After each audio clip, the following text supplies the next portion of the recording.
fidèle de Laurent Gbagbo, un compagnon du FPI, à qui vous avez rendu visite récemment. Comment va-t-il? Il va très bien, physiquement, intellectuellement et psychiquement, il va très bien. Alors, il tenait avant tout à ce que son honneur soit sauf. L'acquittement est donc un réel motif de satisfaction pour lui. Ah oui, et aussi pour tous les Ivoiriens, parce que voici un monsieur qui n'a rien fait, mais qu'on a accusé de tout. On l'a traité même d'Hitler, il est africain. Et voilà qu'après 8 ans de procès injustes, je dirais, les témoins à charge, 82 qu'on a amenés, l'ont lavé de tout soupçon. Malgré tout, il y a eu une crise post-électorale qui a fait de nombreux morts. Quelles leçons tire-t-il de cette crise post-électorale? Mais Laurent Gbagbo, depuis qu'il a commencé à faire de la politique, a toujours dit que moi, je fais ma politique par la voie pacifique. C'est-à-dire, il faut convaincre celui qui ne veut pas être avec toi au lieu de le soumettre. Et il a une phrase célèbre en Côte d'Ivoire, « Asseyons-nous et discutons ». Il y a quand même des responsables de cette crise post-électorale. Ah oui, mais vous voyez, en septembre 2002, qui a attaqué? Qui a tué le ministre de l'Intérieur, Bogadoudou? Qui a tué plus de 300 personnes ce jour-là?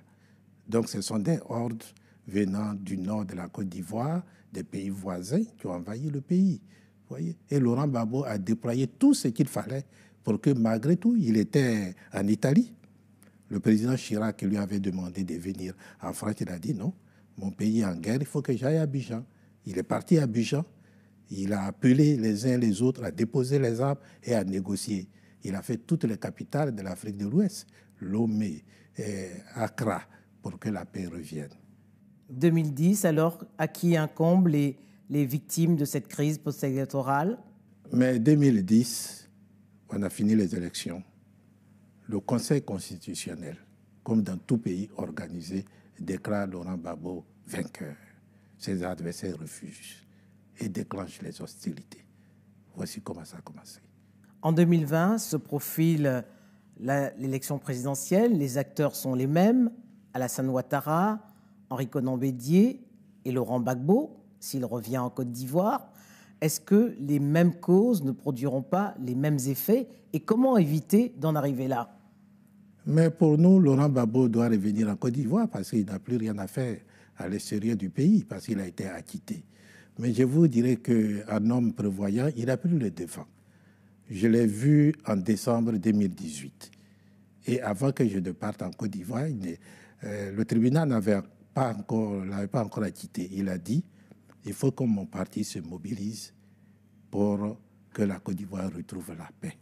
Il faut faire la réconciliation. Alors, par quoi passe cette réconciliation? Alors, par cette réconciliation, nous avons déjà commencé à faire ce que nous appelons une campagne d'information et de sensibilisation.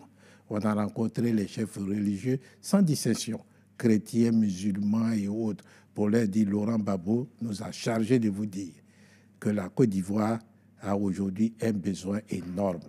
Ce ne sont pas les élections, c'est d'abord la réconciliation. Il faut que les Ivoiriens s'entendent.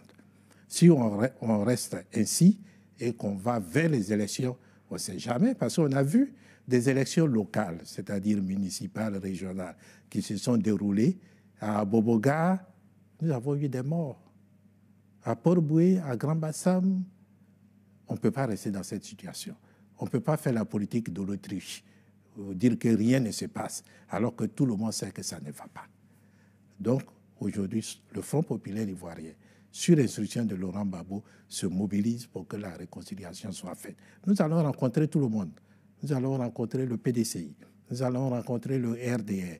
Dès mon retour, il m'a dit d'écrire à tous les responsables de ces partis pour dire que le FPI veut vous rencontrer pour discuter. Et qu'est-ce que vous proposez concrètement pour que la Côte d'Ivoire se réconcilie avec elle-même? En tant que médecin, je dirais, c'est faire le vrai diagnostic.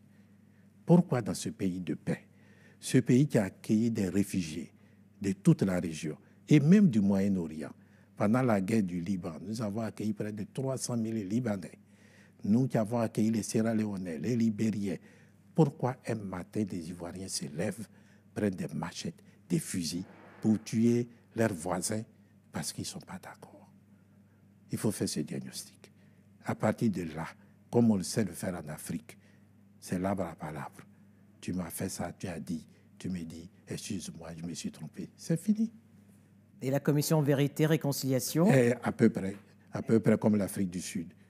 On souhaite que les autres acceptent qu'on aille vers ça, pour que le pays s'engage enfin sur la voie du développement. Alors, le président Alassane Ouattara a procédé à l'amnistie de plusieurs prisonniers et de plusieurs condamnés au mois d'août dernier. Est-ce que ce n'était pas déjà une main tendue et une manière d'entamer les négociations en vue d'une réconciliation entre Ivoiriens? De toute façon, c'est celui qui dirige un État qui prend le devant. Comme on dit chez nous, c'est le chef, c'est le roi qui décide d'amener la paix. Donc, ce qu'il a fait, il doit parachever. Aujourd'hui, nous avons des militaires qui sont en prison. Nous avons encore des réfugiés qui sont au Libéria, au Ghana et autres, qui ne sont pas sûrs que la paix est là. Parce qu'aujourd'hui... Et quelle garantie attendent-ils? Ce qu'ils attendent, tout le monde le dit. Et j'ai été heureux hier de lire dans un journal qui n'est pas un journal du FPI, qui dit qu'un chef de la communauté baoulée de Côte d'Ivoire dit que nous attendons tous Laurent Gbagbo pour que la paix revienne en Côte d'Ivoire. Donc le retour de Laurent Gbagbo, pour vous, est une des conditions à ce début de réconciliation avec tous les partenaires politiques. Est un élément important pour que tous les Ivoiriens, quels qu'ils soient, s'asseyent et discutent. Parce qu'aujourd'hui, que tu sois militant FPI ou sympathisant RDR ou PDCI ou Soro ou tout ce que vous voulez, tout le monde dit qu'on attend le retour de Gbagbo. Et qu'est-ce qu'il faut comme garantie pour que Laurent Gbagbo revienne en Côte d'Ivoire? Mais moi, je pense que c'est l'engagement des autres leaders. C'est l'engagement de M. Ouattara, c'est l'engagement de M. Bédié, c'est l'engagement de Soro, qui lui dit déjà qu'il faut que Gbagbo vienne. Il a d'ailleurs dit qu'il était prêt à lui demander pardon. À lui demander pardon. Le week-end dernier, ils ont fait une émission sur RFI. Les partisans ont dit qu'ils sont favorables à son retour. C'est ce que nous attendons, que toute la Côte d'Ivoire demande qu'enfin la CPI reconnaît qu'on l'a accusé injustement. Il faut qu'il revienne au pays. Depuis 2011, le FPI a boycotté tous les scrutins. 2020 marquera-t-il le retour de ce parti dans le jeu politique? D'abord, nous sommes dans le jeu politique parce que, comme je le dis toujours, dire non à une situation injuste, c'est déjà faire de la politique. Mais en 2020, nous serions là. Avec qui pour porter les couleurs du parti? Lorsque nous aurons fini de réconcilier les Ivoiriens, bientôt nos militants choisiront leurs candidats. Alors, pour remporter la présidentielle, les alliances sont inévitables. Alors, qui du PDCI ou du RDR sera l'allié du FPI demain? Mais le PDCI, le RDR, comme M. Soro, ils étaient tous ensemble pour faire la guerre au FPI. Aujourd'hui, nous leur demandons aux trois de ramener la paix totale au pays. Et une fois que la paix sera faite, chacun va présenter son programme. Si le programme d'un d'entre eux est proche de celui des Ivoiriens, nous, notre programme, c'est le bonheur des Ivoiriens, la prospérité. Pour tous les partis, c'est un peu la même chose. Non, parce qu'aujourd'hui, on nous dit que c'est l'émergence. Mais moi, je dis que c'est plutôt l'immersion. La Côte d'Ivoire est précipitée dans un trou sans fond. On vient de privatiser les CHU. Alors que l'école, qu'on disait école pour tous, d'après une étude allemande, l'école secondaire est presque privatisée, le supérieur n'en parlons pas. Donc la situation n'est pas du tout rose en Côte d'Ivoire aujourd'hui. Il y a quelques années, le RDR a été un allié du FPI dans le cadre du Front républicain.